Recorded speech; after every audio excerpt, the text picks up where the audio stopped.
Assalamualaikum warahmatullahi wabarakatuh. Perkenalkan, nama saya Dinda Ramadanti dengan NIM 28921500058 dari Prodi Manajemen Universitas Pancasakti.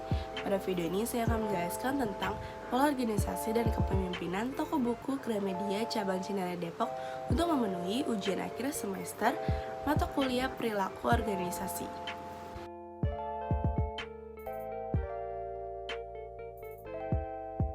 Yang pertama adalah latar belakang.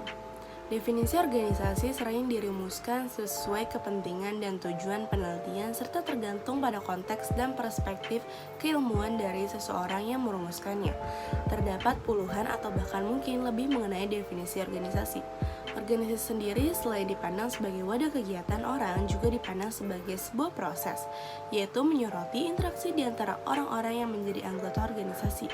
Keberhasilan suatu organisasi ditentukan oleh kualitas sumber daya manusia yang saling berinteraksi dan mengembangkan organisasi yang bersangkutan. Tujuan dan manfaat. Tujuannya untuk mengetahui seberapa besar hubungan dan pengaruh gaya kepemimpinan terhadap kinerja karyawan pada toko buku Gramedia Cabang Cinere Depok. Sedangkan manfaatnya bagi pembaca adalah penulis berharap para pembaca dapat menggunakan penelitiannya sebagai sumber referensi dan juga untuk menambah pengetahuan mengenai gaya kepemimpinan. Bagi perusahaan, penulis berharap dapat membantu perusahaan untuk meningkatkan kinerja karyawan dengan pemimpin yang bisa membawa perubahan baik bagi bawahnya demi kemajuan organisasi perusahaan. Dan bahasalah yang akan dibahas di video ini. Yang pertama, bagaimana pengaruh gaya kepemimpinan terhadap kinerja karyawan pada toko buku Gramedia Cabang Cinere Depok. Yang kedua, seberapa besar pengaruh gaya kepemimpinan terhadap kinerja karyawan pada toko buku Gramedia Cabang Cinere Depok.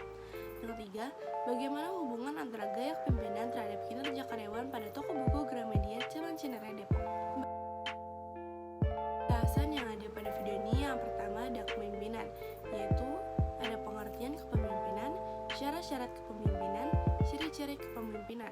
Yang kedua, gaya kepemimpinan, ada pengertian gaya kepemimpinan dan tipe gaya kepemimpinan. Yang ketiga ada kinerja, yaitu ada pengertian kinerja dan faktor-faktor yang mempengaruhi kinerja. Yang terakhir, tinjauan umum organisasi. Yang pertama ada sejarah perusahaan, struktur dan tata kerja organisasi, dan kegiatan organisasi. Pengertian kepemimpinan.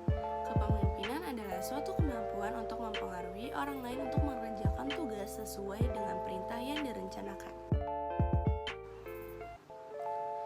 Syarat-syarat kepemimpinan. Kepemimpinan yang baik berasal dari pengetahuan dan pengalaman yang kuat. Seorang pemimpin harus memiliki syarat-syarat kepemimpinan yang baik, yaitu yang pertama ada pendidikan umum yang luas, yang kedua bersifat generalis, yang ketiga kemampuan berkembang secara mental, yang keempat keingintahuan yang besar, yang kelima kemampuan analitis, yang keenam daya ingat yang kuat, yang ketujuh kapasitas integratif, yang kedelapan keterampilan berkomunikasi, yang ke-9 keterampilan mendidik, yang ke-10 personalitas dan objektivitas, yang ke-11 praktisme, yang ke-12 naluri untuk menentukan prioritas, yang ketiga sederhana, yang ke-14 adalah berani dan tegas. Selanjutnya ada ciri-ciri kepemimpinan. Untuk mewujudkan seseorang pemimpin menjadi pemimpinan yang ideal dibutuhkan syarat-syarat yang tergambar dalam bentuk ciri-ciri yang dimiliki. Ada beberapa ciri-ciri untuk menjadi seseorang pemimpin, yaitu yang pertama memiliki kompetensi yang sesuai dengan zamannya. Artinya kompetensi yang dimilikinya sangat berguna untuk diterapkan pada saat itu, dan kompetensi tersebut diakui oleh banyak pihak serta pakar khususnya. Yang kedua, memahami setiap permasalahan secara lebih dalam dibandingkan dengan orang lain, serta mampu memberikan kepuasan terhadap permasalahan tersebut. Yang ketiga, mampu menerapkan konsep the right man, the right place secara tepat dengan baik. The right man and the right place adalah menempatkan orang sesuai dengan tempatnya dan kemampuan yang dimilikinya. Artinya pemimpin adalah yang bisa melihat setiap potensi yang dimiliki oleh seseorang untuk menempatkan posisi tersebut sesuai pada tempatnya. Selanjutnya ada pengertian gaya kepemimpinan.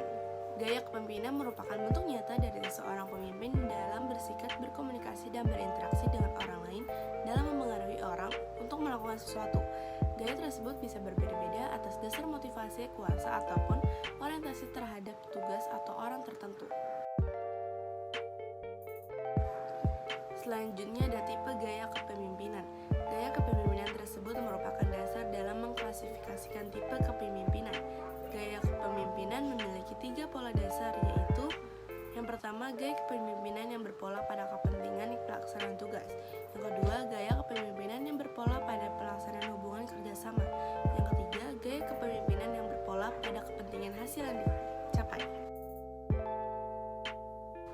Selanjutnya, berdasarkan 3 pola dasar tersebut terbentuk perilaku kepemimpinan yang berwujud pada kategori kepemimpinan yang terdiri dari 3 tipe pokok kepemimpinan, yaitu tipe kepemimpinan otoriter. Tipe kepemimpinan ini merupakan kekuasaan di tangan satu orang. Pemimpin bertindak sebagai penguasa tunggal.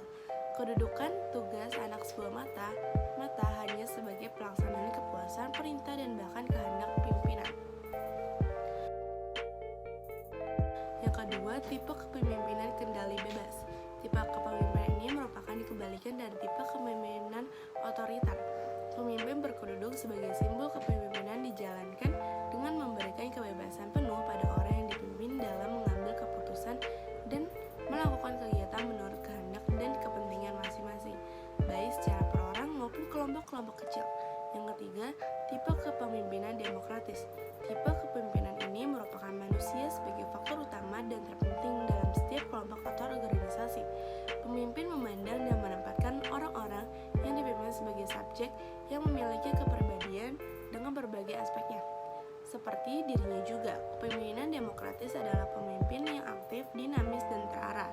Kepemimpinan ini tipe dalam mengambil keputusan sangat mementingkan musyawarah yang diwujudkan pada setiap jenjang dan di dalam unit-unit masing-masing. Selanjutnya adalah pengertian kinerja. Kinerja adalah hasil kerja seseorang yang dapat dinilai berdasarkan kualitas atau kuantitas dalam melaksanakan tugas pekerjaannya dalam jangka waktu tertentu. Selanjutnya kita masuk ke faktor-faktor yang mempengaruhi kinerja. Yang pertama ada kemampuan dan keahlian. Merupakan kemampuan atau skill yang dimiliki seseorang dalam melakukan suatu pekerjaan. Semakin memiliki kemampuan dan keahlian, maka akan dapat menyelesaikan pekerjaan secara benar sesuai dengan yang telah ditetapkan. Yang kedua, pengetahuan. Maksudnya adalah pengetahuan tentang pekerjaan. Seseorang yang memiliki pengetahuan tentang pekerjaan yang secara baik akan memberikan hasil pekerjaan yang baik, demikian pula sebaliknya. Yang ketiga, rancangan kerja. Merupakan rancangan pekerjaan yang akan memudahkan karyawan dalam mencapai tujuan. Artinya, jika suatu pekerjaan memiliki rancangan yang baik, maka akan memudahkan untuk menjalankan pekerjaan tersebut secara tepat dan benar. Yang keempat adalah kepribadian, yaitu kepribadian seseorang atau karakter yang dimiliki seseorang. Setiap orang memiliki kepribadian atau karakter yang berbeda satu sama lainnya. Seseorang akan memiliki kepribadian atau karakter yang baik akan dapat melakukan pekerjaan secara sungguh-sungguh, penuh tanggung jawab sehingga hasil pekerjaan yang baik. Yang kelima ada motivasi kerja. Motivasi kerja merupakan dorongan bagi seseorang untuk melakukan pekerjaan. Jika karyawan memiliki dorongan yang kuat dari dalam dirinya atau dari dorongan dari luar dirinya, maka karyawan akan terangsang atau terdorong untuk melakukan sesuatu dengan baik. Yang keenam, kepemimpinan. Kepemimpinan merupakan perilaku seseorang pemimpin dalam mengatur, mengelola, dan memerintah bawahnya untuk mengerjakan sesuatu tugas dan tanggung jawab yang diberikannya. Sebagai contoh perilaku pemimpin yang menyenangkan, mengayomi, mendidik, dan membimbing tentu akan membuat karyawan senang dengan mengikuti apa yang diperintahkan oleh atasannya. Yang ketujuh ada gaya kepemimpinan. Merupakan gaya atau sikap seseorang pemimpin dalam menghadapi atau memerintah bawahnya. Sebagai contoh, gaya atau sikap seseorang pemimpin yang demokratis tentu berbeda dengan gaya pemimpin yang otoriter. Yang kedelapan, budaya organisasi. Merupakan kebiasaan-kebiasaan atau norma-norma yang berlaku dan dimiliki oleh suatu organisasi atau perusahaan. Kebiasaan-kebiasaan atau norma-norma ini mengatur hal-hal yang berlaku dan diterima secara umum serta harus dipatuhi oleh segenap anggota suatu perusahaan atau organisasi. Yang kesembilan, kepuasan kerja. Merupakan perasaan senang atau gembira atau perasaan suka secara sebelum dan setelah melakukan suatu pekerjaan. Jika karyawan merasa senang atau gembira atau suka untuk bekerja, maka hasil pekerjaannya pun akan berhasil baik. Yang ke-10 adalah lingkungan kerja. Merupakan suasana atau kondisi di sekitar lokasi tempat bekerja. Lingkungan kerja dapat berupa ruangan, layout, sasaran, dan prasarana. serta hubungan kerja dengan sesama rekan kerja. Jika di lingkungan kerja dapat membuat suasana kerja menjadi kondusif, sehingga dapat meningkatkan hasil kerja seseorang menjadi lebih baik.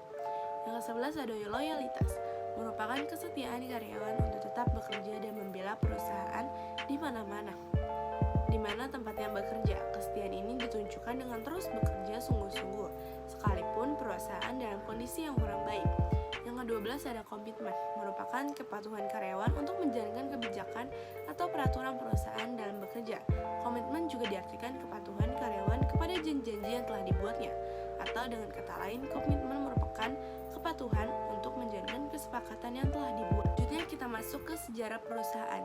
Pada tanggal 28 Oktober 1993, toko buku Gramedia Cinere resmi dibuka untuk umum yang berlokasi di Mall Cinere lantai 2, Jalan Raya Cinere, Depok. Gramedia Cinere masuk dalam urutan ke-22 pembukaan cabang baru untuk outlet-outlet Gramedia yang tersebar di seluruh Indonesia, dan juga hadirnya Gramedia di daerah Cinere disambut baik oleh warga masyarakat perumahan sekitar Mall Cinere. Gramedia Cinere sudah berdiri 25 tahun dan itu bukan waktu yang sebentar dalam mempertahankan Gramedia Cinere hingga saat ini. Struktur dan tata kerja organisasi. Secara organisasi, pengambilan keputusan utama adalah wewenang dari store manager dibantu oleh superintendent atau supervisor yang bertanggung jawab atas bidang tugasnya masing-masing. Struktur organisasi ini ditentukan berdasarkan tugas pokok, wewenang, dan tanggung jawab dari masing-masing bidang. Secara garis besar, struktur organisasi PT Gramedia Asri Media Cabang Cinere Depok dapat dilihat sebagai berikut. Yang pertama ada store manager, di bawahnya ada sales superintendent, lalu di bawahnya ada cashier chief, ada warehouse support, terus retail associate, KRDP support, security guard, kasir, cleaning service, dan customer service. Lalu ada kegiatan organisasi. Semua karyawan pada toko buku Gramedia cabang Cinere Depok melakukan kegiatan yang telah ditetapkan oleh perusahaan yang bertujuan untuk mengembangkan dan memajukan perusahaan. Pada umumnya, karyawan memiliki tanggung jawab untuk memasarkan atau mempromosikan secara detail produk yang dimiliki oleh perusahaan. Selain itu, kegiatan rutin yang dilakukan oleh karyawan toko buku Gramedia cabang Cinere Depok adalah melakukan briefing mingguan, di mana briefing ini dilakukan guna meninjau dan memaparkan setiap satu minggu penghasilan atau pemasaran yang dilakukan oleh masing-masing counter. Baik, segitu dulu video yang bisa saya sampaikan dan jelaskan. Mohon maaf apabila ada kekurangan. Semoga video ini dapat bermanfaat bagi kita semua. Wassalamualaikum warahmatullahi wabarakatuh.